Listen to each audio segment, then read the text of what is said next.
Introducing my new Husqvarna tiller, Briggs & Stratton 950 series, 208 cc's, and I will record more when I get started. All right, update. The tiller started up first crank, perfect. So make sure it's filled up. You know, topped off. Don't top it off too much. Leave a little gap at the top. Oil, it comes with the oil in it. And like I said, I cranked it up, set the throttle, and clutch, and started it right up. No problem. What we're doing now, this is where our garden is going to be. Hey guys, two of my boys out here helping me clean up. What we're doing is removing all the big stuff that we're not going to be able to till. You see the orange marker on the ground. We have a plan for a 25 by 35 garden, and we will go with that. And in a second I will be tilling. All right, so we ran into our first little snag. We've got about 6 feet of our yard slash garden tilled so far, and what we're finding is our ground is extremely rocky. See this rock here? Lots of rocks like this and even bigger. And what that's doing is that's beating up the tines. If you look down here, the tines are held together. You see that hole in there? See that hole? Yeah. That hole has a clip, a pin that goes through it, and a clip that kind of holds the tines together so that the engine could turn and give it its power, give it its torque and its turn. So when it hits rocks, it kind of causes the tines to jerk, and that jerking motion causes these pins to shear off. And I guess it's a common thing because in the bag that came with the tiller, look what they gave me. 2 sets of clips and pins for this purpose. I guess it shears off frequently for people.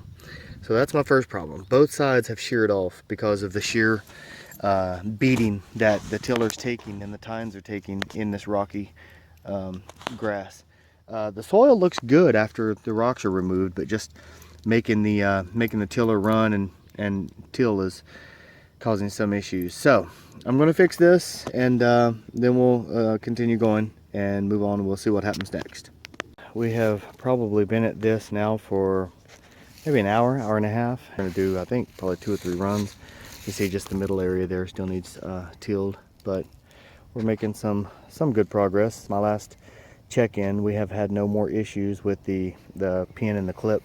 I'm taking it easier. I think I was too rough on the tiller at first and just whacking the rocks, but you can kind of steer away from them and lift the tiller to avoid the damage and shearing off those pins.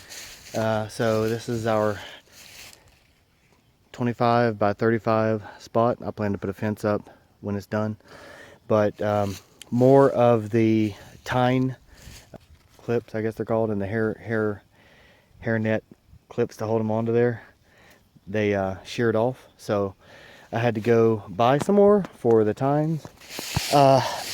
Don't go to Lowe's, don't go to Home Depot. It's a waste of time. I went to 3 different stores, Lowe's and Home Depot's, and I didn't find them. So Sears does carry them. I was able to buy 2 packs of them from Sears, and they are here.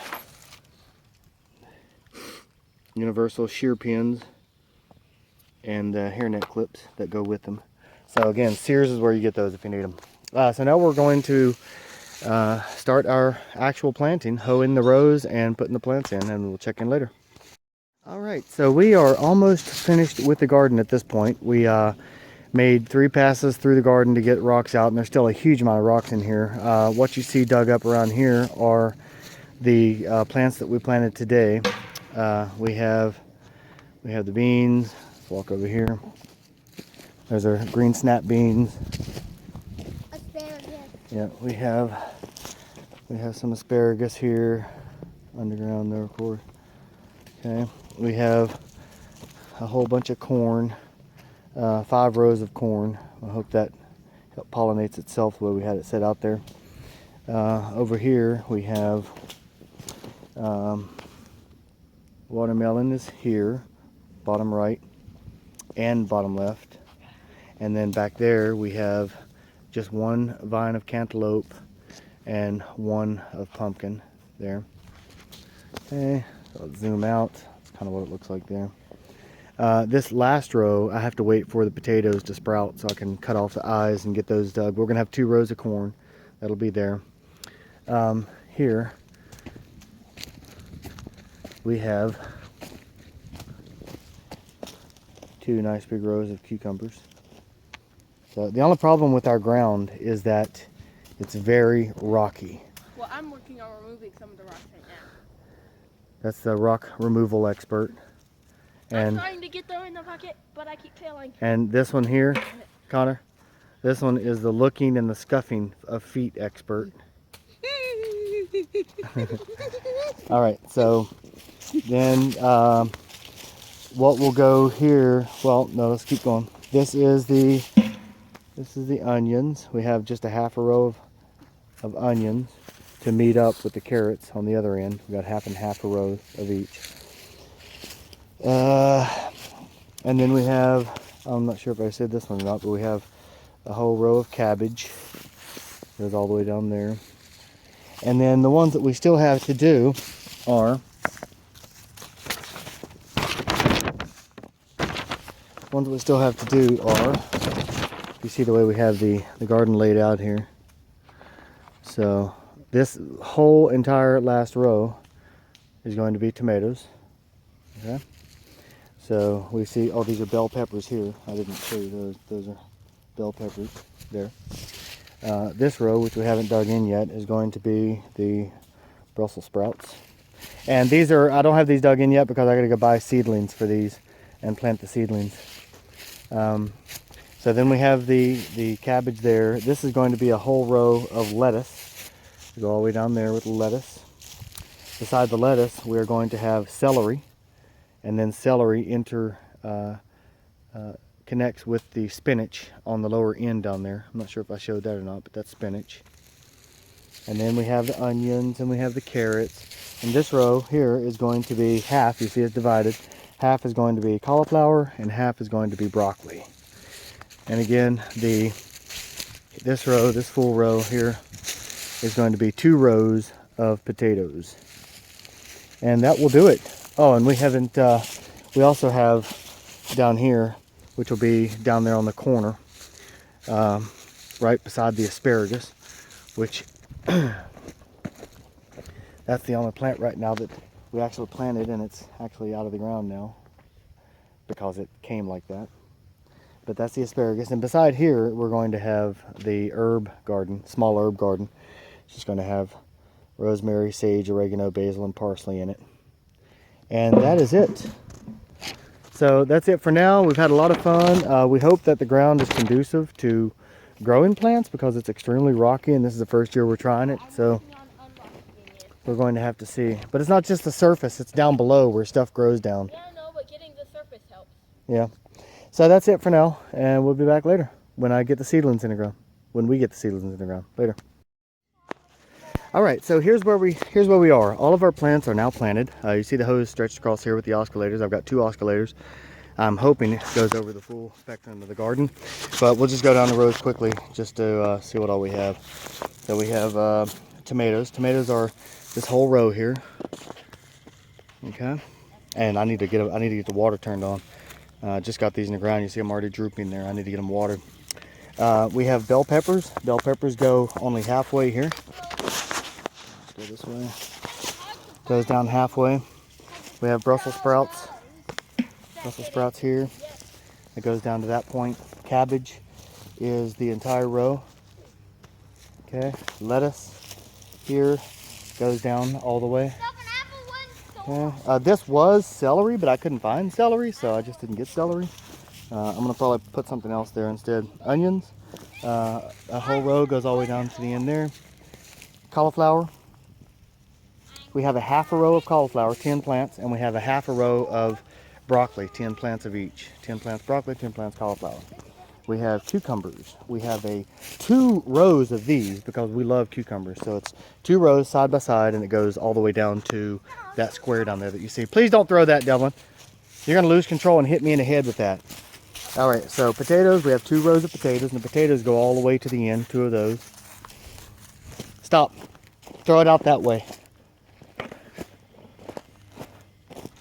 All right, here we have the pumpkin. We just have 1 pumpkin plant, 1 cantaloupe plant, and here at the end we have in the middle 2 watermelon plants.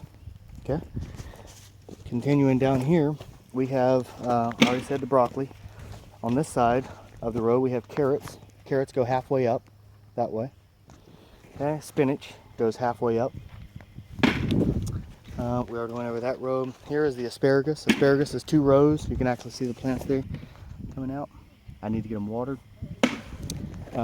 Here we have corn. We have 1, 2, 3, 4, 5 rows of corn here. And I've got them so that hopefully they pollinate each other. And then toward the end, I actually had meant to get 5 different herbs, but I only ended up getting 3. So we got basil, parsley, and rosemary. And that's it. There's the water sources.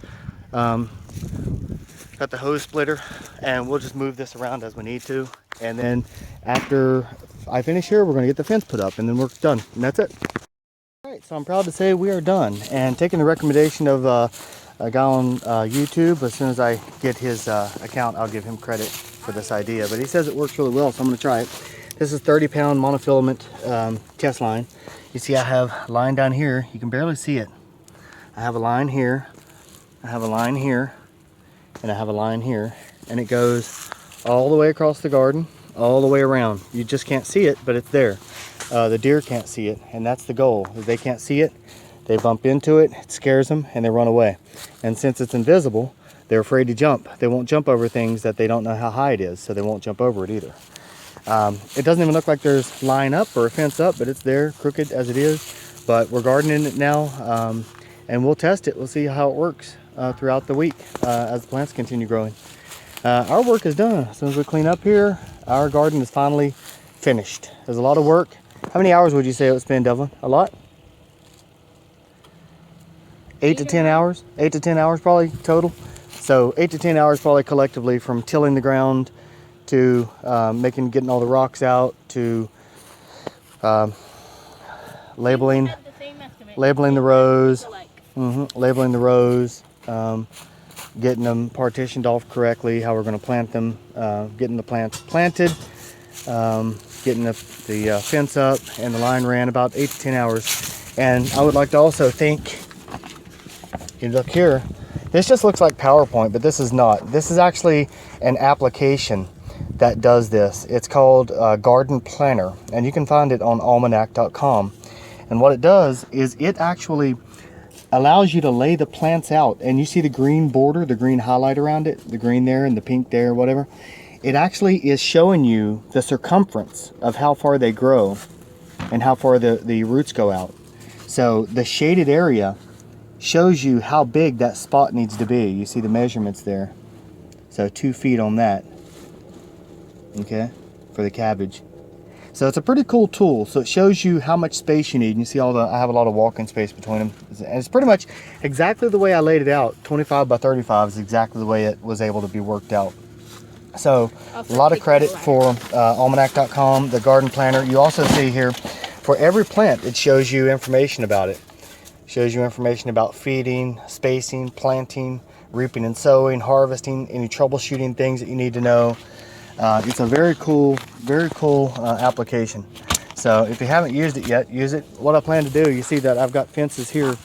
I've got fences here, and I've got one that's really close to the next one, to this one here. What I'm going to do is, you see the tomato plants, it's kind of crooked, but you see the fence that this corresponds to down there. I'm going to run a fishing line all the way down, and I'm going to string the tomato plants up on the fishing line to hold the tomato plants up. That's the plan. That's the next thing we'll do. It's not going to be tonight. We're done for today. This is Harold and Devlin and Connor signing out.